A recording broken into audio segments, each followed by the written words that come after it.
시험을 참는 자는 복이 있나니 이는 시련을 견디어낸 자가 주께서 자기를 사랑하는 자들에게 약속하신 생명의 면류관을 얻을 것이기 때문이라. 사람이 시험을 받을 때 내가 하나님께 시험을 받는다 하지 말지니 하나님은 악에게 시험을 받지도 아니하시고 친히 아무도 시험하지 아니하시느니라. 오직 각 사람이 시험을 받는 것은 자기 욕심에 끌려 미혹됨이니 욕심이 잉태한즉 죄를 낳고 죄가 장성한즉 사망을 낳느니라. 내 사랑하는 형제들아, 속지 말라. 온갖 좋은 은사와 온전한 선물이 다 위로부터 빛들의 아버지께로부터 내려오나니 그는 변함도 없으시고 회전하는 그림자도 없으시니라. 그가 그 피조물 중에 우리로 한 첫 열매가 되게 하시려고 자기의 뜻을 따라 진리의 말씀으로 우리를 낳으셨느니라. 본문의 말씀을 조금 풀어서 원어에서 가깝게 좀 더 정확하게 보았으면 좋겠습니다. 제가 12절부터 18절에 쭉 좀 풀어서 다시 말씀을 올려드리겠습니다.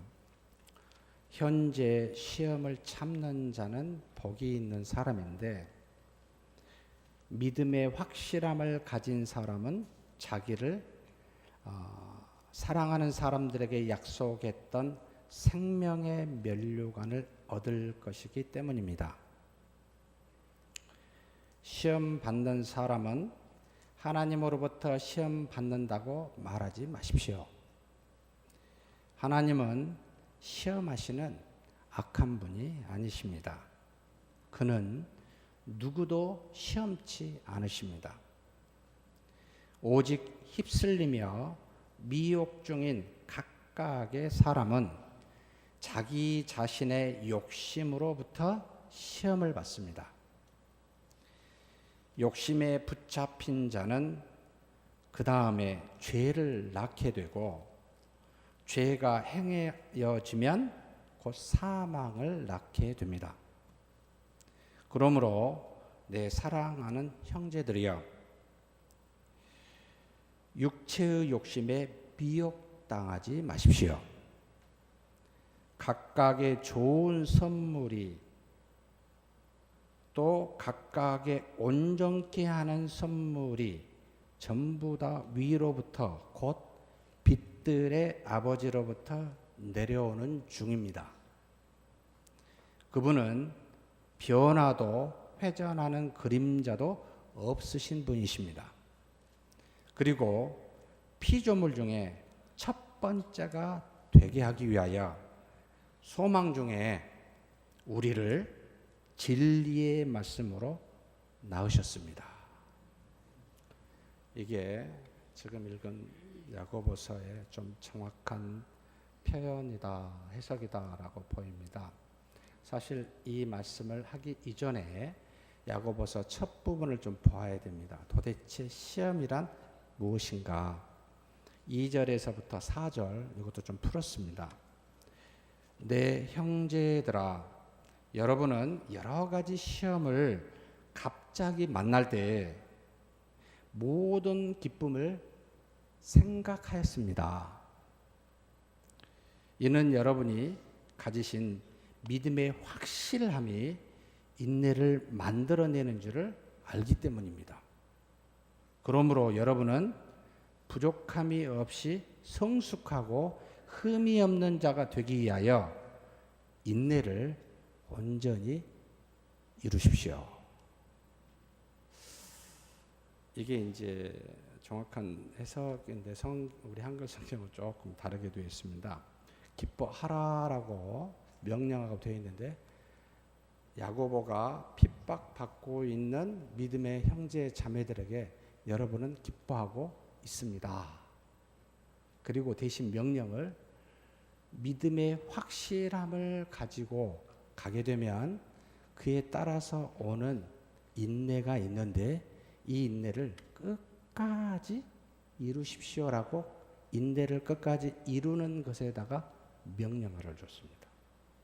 그러니까 이 말이 무슨 뜻이냐면 하나님은 우리 안에 계시사 말씀으로부터 나타나는 믿음을 허락하여 주셨는데 이 믿음 때문에 어떤 어떤 환난과 시험이 오더라도 우리를 기쁘게 하십니다.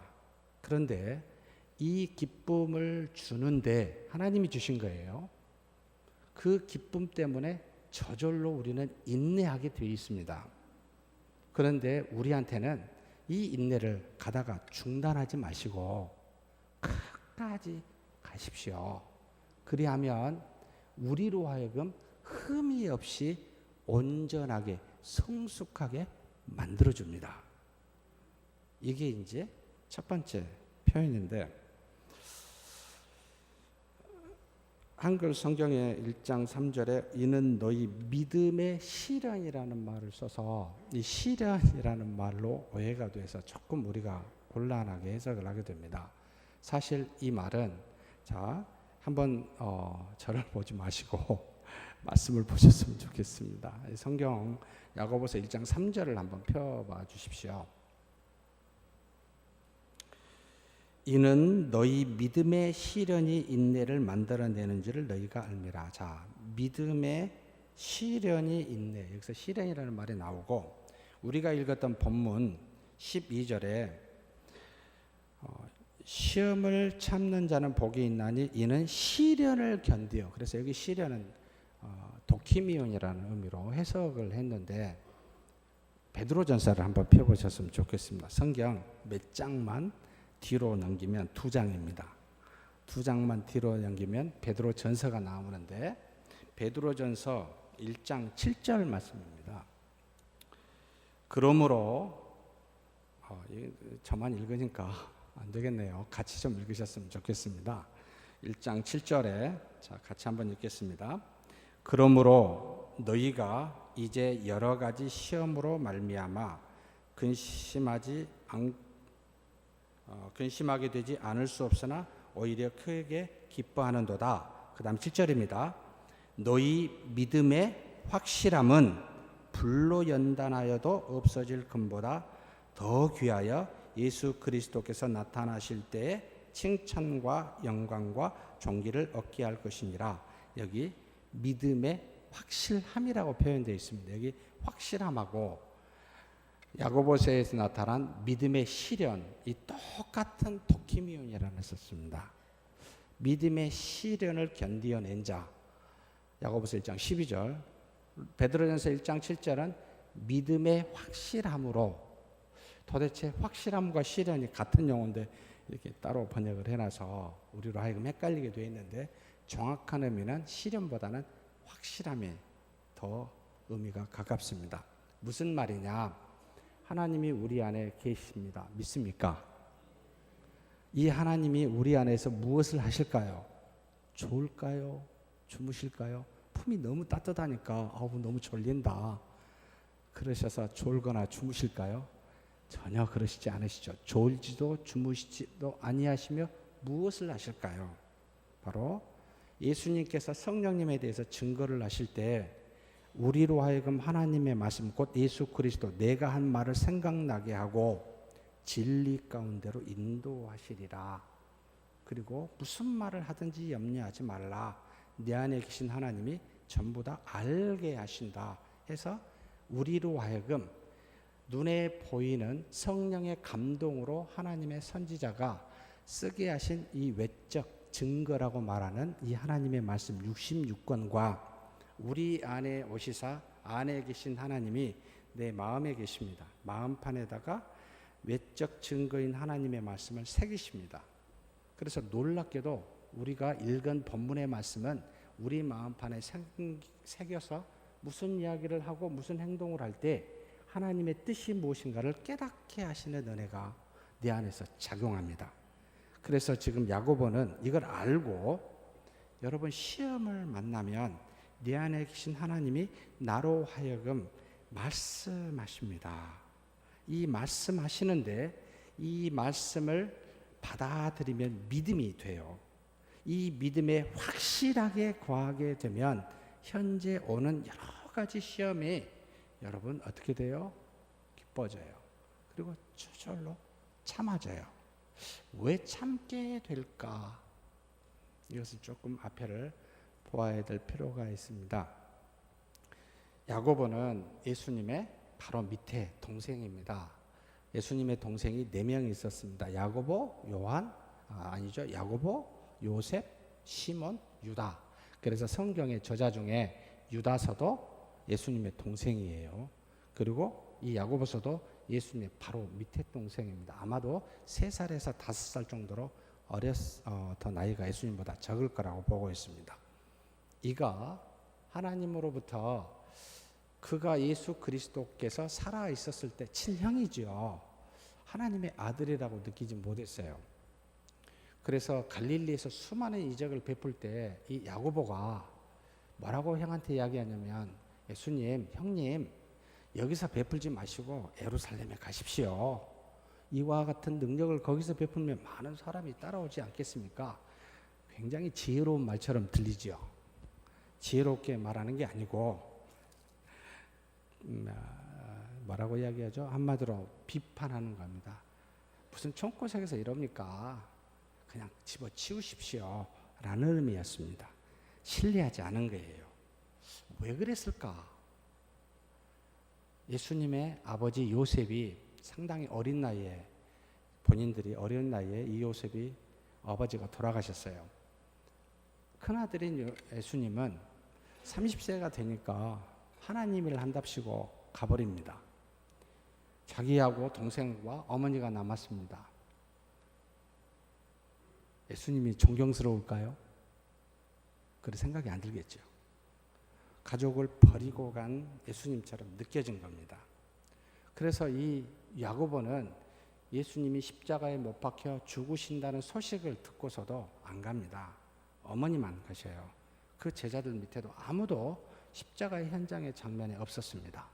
근데 이런 야고보, 형에 대한 어떤 면에서는 반감이 있고 가족을 버린 것에 대한 아픔과 상처가 있는데, 바로 예수님께서 죽으시고 3일 만에 부활하시고 난 다음에 찾아갑니다.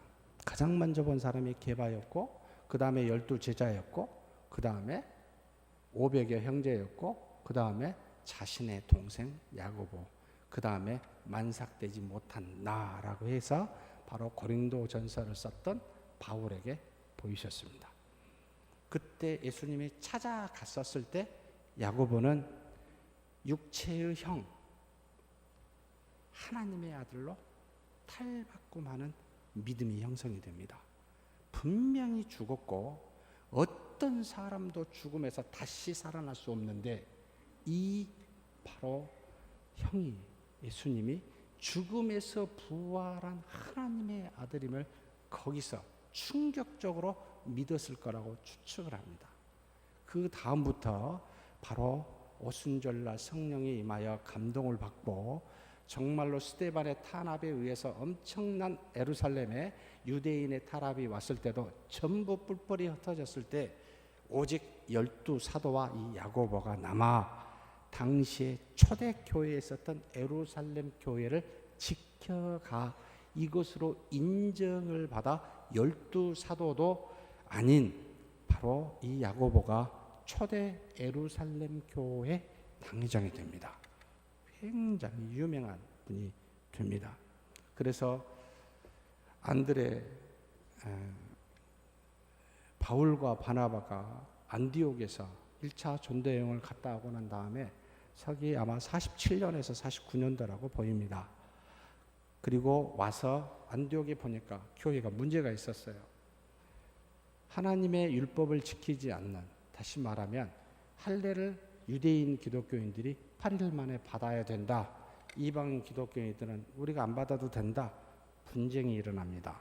이게 바로 초대, 지금에 말하는 총회인데, 예루살렘 공회가 있었을 때 바울과 바나바를 이 예루살렘 교회를 가서 사도들과 야고보 당회장인들을 파송해서 어떻게 해결해야 되는지 묻게 할 때, 바로 바울의 변증이 있었고 야고보의 변증이 있었고 베드로의 변증이 있는데, 최고 마지막에 당회장이었었던 이 야고보가 정확하게 판단을 내려서 정리를 하는, 그 사도행전에 나타난 그 말씀으로 야고보는 굉장히 중요한 인물이었구나를 확인하게 합니다. 그와 같은 야고보가 바로 이 야고보서를 쓰게 된 게 예루살렘에서 신약 성경에 가장 첫 번째 쓰여진 겁니다. 흩어져 있는 수많은 믿음의 유대인들, 믿음의 형제 기독교인들, 당시에 메이저리티였던 유대교에 탄압을 받아 마이너리티로서 정말로 힘깊게 신앙생활을 하고 있는 유대인 기독교인들에게 핍박이 오는 것을 어떻게 버텨야 되냐, 여러 가지 시험을 만나는데 이 시험에서 이기는 방법이 무엇인지를 쓰고 알려주고 이것을 위로하고 싶어서 야고보서를 쓰게 됩니다. 굉장히 깊은 의미를 가지고 하게 되는데 우리는 야고보서 하면 무엇이 생각나죠? 행함이 없는 믿음은 죽은 것이다 해서 참 너무 크게 부각이 돼서, 그것도 사실은 행함을 강조했다기보다 행하는 믿음을 강조하는, 행함과 믿음은 분리되지 않는, 반드시 믿음은 행함이 있어야 되는데 행함이 없으면 믿음도 없다라고 하며 이 전제를 깔고 지금 이걸 쓰고 있습니다. 그래서 야고보서는 믿음의 형제 자매들이 시험을 만날 때 안에 계신 하나님이 우리에게 믿음을 주고 있다라고 확실하게 믿고 있습니다. 그로 인해서 우리는 기뻐하고 인내로 살 수 있게 되더라라고 하며, 바로 첫 번째 기뻐하는 이유, 시험을 맞이한 자, 바로 시험을 받는 자는 복이 있는데 첫 번째 이유가 무엇인가? 우리 속에 시험이 오면 이 믿음이 반드시 생각나게 한 게 있는데, 이게 바로 살아계신 예수님처럼 부활한다. 다시 말하면 생명의 멸관을 얻게 한다라는 것을 정확하게 알고 있었습니다.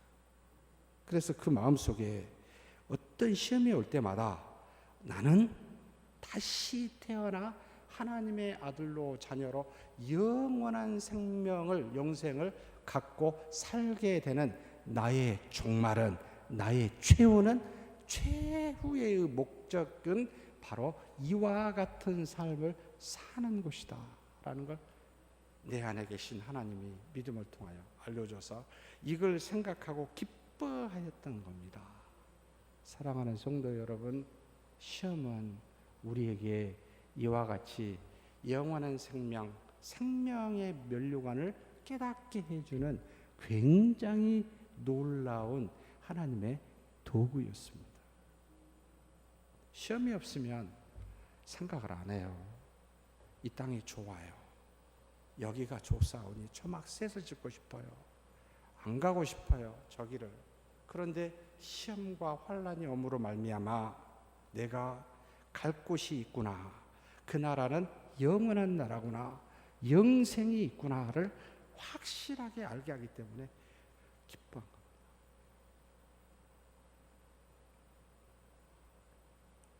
그런 기쁨이 있으십니까? 우리는 정해져 있습니다. 이 땅에서 어떻게 살든지 한 가지 분명한 것은 정해져 있습니다. 반드시 하나님 앞에 쓴다는 것과, 저와 여러분은 죄의 심판은 받지 않습니다. 그런데 의의 심판을 받아요. 어떻게 살았는지 믿음으로. 그래서 야고보도 그렇고 베드로도 그렇습니다만, 특별히 야고보는 너희가 심판받을 자처럼 이 땅에서 살아라. 하나님 앞에 저와 여러분은 쓰게 되어 있습니다. 저와 여러분은 두 가지를 받을 거예요. 충성된 종이냐, 게으른 종이냐. 우리의 죄를 절대 묻지 않으신데, 믿음의 삶으로 살았는지, 충성된 종인지, 아니면 아직도 죽은 육신의 소욕에 따라 사는지 게으른 종인지를 우리는 판단받게 되어 있습니다. 그럴 때 부끄럽지 않았으면 좋겠다. 사실 이게 두려워요. 저도 두렵습니다.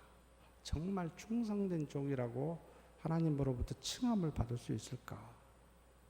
정말 그렇게 받아야 될 텐데, 우리의 그 다음은 영원한 생명입니다. 통일하게 주어졌지만 사실은 싹시라, 상급이라고 하는 건 차이가 있습니다. 그런데 어찌됐든 영원한 생명을 받는 저와 여러분입니다. 기뻐하십니까? 이거보다 더 큰 게 없기에 여러 가지 시험을 원치 않아도 감사하다. 왜냐하면 정한 것이 확고하게 우리에게 알려졌기 때문입니다. 두 번째로 알려준 것이 바로 그 다음 말씀에 나와 있습니다. 사실 야고보서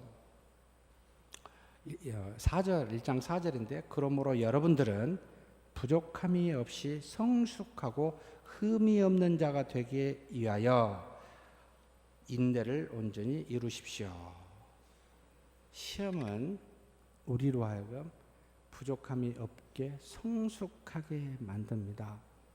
베드로전서 1장 7절에 시험은 마치 불로 연단하는 금과 같더라라고 이야기를 합니다. 여러분, 불을 가지고 금을 연단하면 어떻게 됩니까? 순수한 금이 되죠. 무엇을 태우지요? 불순물을 태웁니다. 마치 시험은 불과 같습니다. 우리의 믿음을 태워요. 그러면서 뭘 남게 해요? 순수한 믿음만을 남게 하고 나머지 잡다한 인위적인 것들이 믿음 안에 섞여 있는데 이걸 태워버려요. 시련과 환난은 우리로 하여금 하나님을 향하여 순수한 마음을 갖도록 이끄는 놀라운 은혜가 있습니다. 그래서 우리로 이 땅에서 하나님의 나라의 영원한 생명을 얻기 이전에 여기서 온전하여 구비하여 부족함이 없는 하나님의 자녀로 살게 해주는 축복이 이 안에 숨어 있기에 피실피실 웃는 겁니다. 너무 감사해서요. 야고보서는 그래서 이것도 정말 좋구나 라고 하여 기뻐한 겁니다. 근데 이것은 우리 안에 믿음으로 말미암아 확고하게 시험에 대해서 대항을 하게 되는데, 이것을 어떻게 대항을 하냐가 바로 야고보서 1장 9절에서부터 11절에 나타납니다. 낮은 형제는 자기의 높음을 자랑하고 부한 자는 자기의 낮아짐을 자랑할지니 이는 그가 풀의 꽃과 같이 지나감이라. 이게 무슨 말일까? 부하게 하시는 것과 가난하게 하시는 것은 하나님께서 우리에게 주신 것들입니다. 어떤 사람은 부하게 하고 어떤 사람은 가난하게 하시기도 해요.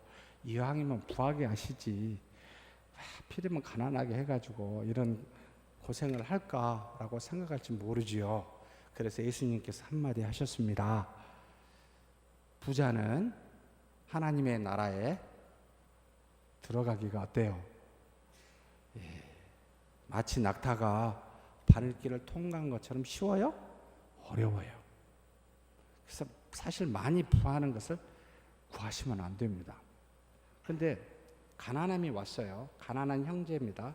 가난함이 오면 네 안에 성령께서 믿음을 역사하여 그것을 믿음으로 바라보게 하는데, 믿음이 들어가면 어떻게 돼요? 이 가난함이 어떻게 됩니까? 바꿔져서 높음을 자랑하게 되어 있습니다. 무엇이 높습니까? 내가요. 어떻게 높습니까?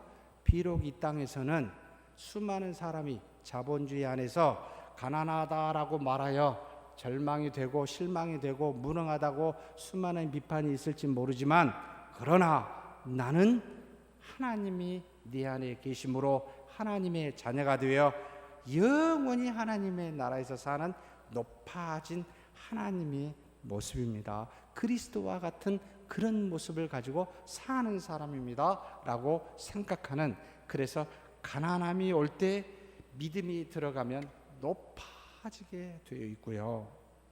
거꾸로 부한 자는 부요함에 오게 되면은 믿음이 들어가면 어떻게 돼요? 내가 혹시 하나님을 의지하지 아니하고 나에게 주어진 바 이 물질을 의지하여 하나님을 믿지 아니한, 그래서 하나님으로부터 버림받지 않을까? 마치 부자가 낙타가 바늘길 들어가는 것처럼 어렵듯이 나도 하나님 나라에 들어갈 수 있을까? 이 걱정된다. 하나님 어찌하면 좋습니까? 저를 긍휼히 여겨 주옵소서라고 자신의 낮아짐을 자랑하고 드러내게 되어 있습니다. 이게 우리 안에서 성령이 하나님이 주시는 믿음의 역할인데 거슬려요. 세상을 거슬러 올라가요. 통일하게 올라가지 않고 거슬러서 가기 때문에 쉬울까요? 어려울까요? 어렵습니다. 그래서 뭐를 인내하게 됩니다. 그런데 이 인내를 내 안에 계신 하나님이 아울러서 허락해 주십니다. 그런데 믿음이 없는 사람은 거꾸로 하게 되어 있습니다. 그대로 갑니다. 낮아지면 절망하고, 부유하게 되었으면 목이 뻣뻣해서 교만해집니다. 믿음이 없는 자의 모습이 되지요. 이것을 바로 무엇을 말합니까? 13절부터 시험 받는 사람은 하나님으로부터 시험 받는다고 말하지 마십시오. 하나님은 시험하시는 그런 악한 분이 아니십니다. 하나님은 시험을 안 하신다는 거죠. 누구도 시험 안 하시는데 정말 맞습니까? 그럼 하나님과 시험이 상관없겠네요. 마태복음 4장 1절에 보니까 조금 정확하게 표현되어 있습니다. 예수님께서 세례 요한으로부터 세례를 받고 올라오자마자 성령의 이끌림을 받아 광야로 가시게 되어 거기서부터 누구를?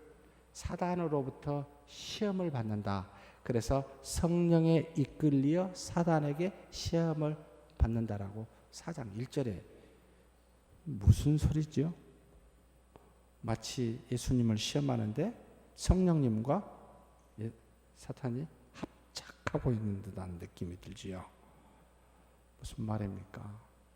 모든 것은 하나님의 주권에 속해 있습니다. 세상에 악한 모든 것 전부가 다, 심지어 악한 영이 하는 모든 활동도 하나님의 권한 속에 있습니다.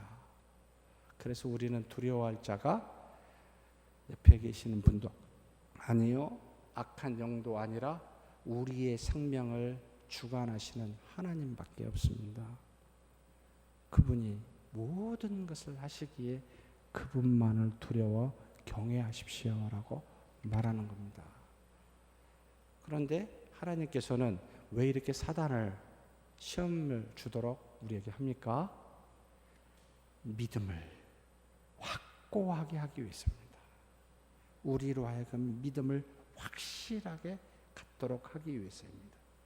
그래서 이와 같이 믿음을 허락하여 우리로 하여금 대항하게 하는데, 잘못하여 믿음을 따라하지 아니하고 시험에 빠져버립니다. 왜요? 바로 그 다음 절에 나타납니다. 오직 휩쓸리며 미혹 중인 각각의 사람은 자기 자신의 욕심으로부터 시험을 당하더라. 네 안에 계신 성령의 하나님이 주신 믿음이 아니라 내 육체의 소욕인 이 정욕, 욕심으로부터 따라서 행하게 되면 바로 시험에 빠지게 됩니다. 그래서 욕심에 붙잡힌 자는 죄를 낳게 되고, 죄가 장성하여 행하여지면 사망을 낳게 되는 그와 같은 열매를 우리가 맺게 되니, 사랑하는 형제 자매들이여, 시험에 빠지지 마십시오. 미혹당하지 마십시오. 우리 육체의 소욕을 따라 행하는 그 욕심에 따라 미혹당하여 시험에 빠지지 마십시오. 우리 안에 계신 성령의 하나님이 주신 믿음에 확고히 붙잡힌 바 되고, 그 속에서 주는 인내를 끝까지 갖고 가십시오. 그러면 하나님께서 주시는 영원한 생명을 주시고, 이 땅에서 우리의 믿음을 공고하게 하여 완전히 구비하여 성숙한 믿음의 자녀, 하나님의 자녀로 살게 합니다. 이게 우리에게 주신 두 가지 축복이기에 너무 감사하다, 시험이 기뻐했습니다. 그뿐만이 아닙니다. 한 가지 더 줬습니다. 바로 그 밑에 말씀을 이야기하고 있습니다. 17절에 각각의 좋은 선물과 각각의 온전케 하는 선물은 어디로부터 와요? 근데 여기 각각의 좋은 은사라고 성경에 되어 있고 또 나중에는 뭐 온전케 하는 선물이라고 되어 있는데 도시스 처음에는 뒤에는 이제 도레모라는 표현을 썼는데 첫 부분은 우리 육체에 필요로 하는 수많은 것들을 말합니다. 좋은 것들입니다. 누가 주세요? 위로부터 빛들의 아버지, 믿음의 자녀들의 아버지 하나님으로부터 온다. 두 번째, 성숙케 하는, 온전케 하는, 바로 이 도래라는 말을 쓸 때는 영적인 축복들을 말합니다. 이것들도 누가 줘요? 위로부터 우리의 빛들의 아버지인 하나님으로부터 오더라는 겁니다. 시험이 오면은 무엇을 생각하게 되냐면 이 땅에서 선한 것이 없구나. 이 땅에서 얻는 것이 아무것도 없구나. 하나같이 전부 하나님의 영광에 이르지 못하여 죄악된 것이구나. 확실하게 깨닫게 해버립니다. 문제가 일어나 수많은 아픔들이 보면 볼수록 세상에는 선한 것이 없으니 모든 것은 하나님으로부터 오는구나. 우리가 영적으로 하나님의 자녀가 되는 것뿐만 아니라 이 땅에서 얻는 수많은 먹고 살기 위하여 육체가 있어 필요로 하는 모든 것들도 전부 다 우리 하나님으로부터 오는구나를 확 깨닫게 합니다. 그래서 감사하다, 기뻐해집니다. 그러니 시험은 하나님이 사용하는, 축복을 주시기 위해서 사용하는 뭐가 됩니까? 도구가 됩니다. 통로가 되더라. 감사하지요. 그러면 이제 이렇게 물어야 돼요. 혹시 시험 있으세요? 시험 없으시면 참 불행하시네요. 이렇게 이제 나가야 됩니다. 평안하세요? 마음은 평안인데 우리 밖에는 시험이 가득해야 됩니다. 왜냐하면 이 시험을 통하여 주시는 것들이 굉장히 많기 때문에 이것을 알고 있는 야고보가 유대인들로부터 핍박을 받습니다. 이단들이다, 부정한 놈들이다, 이방인과 같이 예배드리고 있으니, 그리고 메시아가 왔다고, 영적인 메시아라고, 아니 정치적인 우리의 나라를 독립시킬 메시아처럼 매국노들 굉장히 핍박을 했습니다. 유대인들이 AD 70년 로마의 핍박 이전에. 그 시험을 만날 때 야고보는 이야기합니다. 기뻐하자고요. 왜요? 이와 같은 은혜를 주시기 때문이라. 그러면서 결론에 뭐라고 이야기합니까? 18절에 그리고 피조물 중에 첫 번째가 되게 하기 위하여 소망 중에, 하나님의 뜻이라고 우리 한글 성경에 나와 있습니다만 하나님의 뜻 안에서 소망 중에서 우리를 진리의 말씀으로 나셨느니라. 우리 안에 마음속에 새겨진 말씀이라고 야고보서 1장 21절에 되어 있습니다만 이 말씀으로 우리는 태어났습니다. 났습니다. 이 말씀으로 뭐가 되게 해요? 세상에 만드신 모든 피조물 중에 첫째, 그리스도와 같은 존재로 하나님의 자녀로 부르심을 입을 그럴 존재로 우리를 여기 그렇게 대우하셨더라. 또 감사해요. 야고보가 생각할 때는 또 감사한 거예요. 사랑하는 성도 여러분, 이와 같은 시험은 우리에게 생각나게 하고 깨닫게 함으로 감사로 이끄는, 기쁨으로 이끄는 은혜가 있었습니다. 그러니 시험을 어찌할까요? 받읍시다. 인내를 끝까지 이룹시다. 시험을 없이 하려고 말하지 마시고 시험을 이기게 해 주십시오. 끝까지 이기게 해 주십시오. 이게 하나님의 뜻이더라.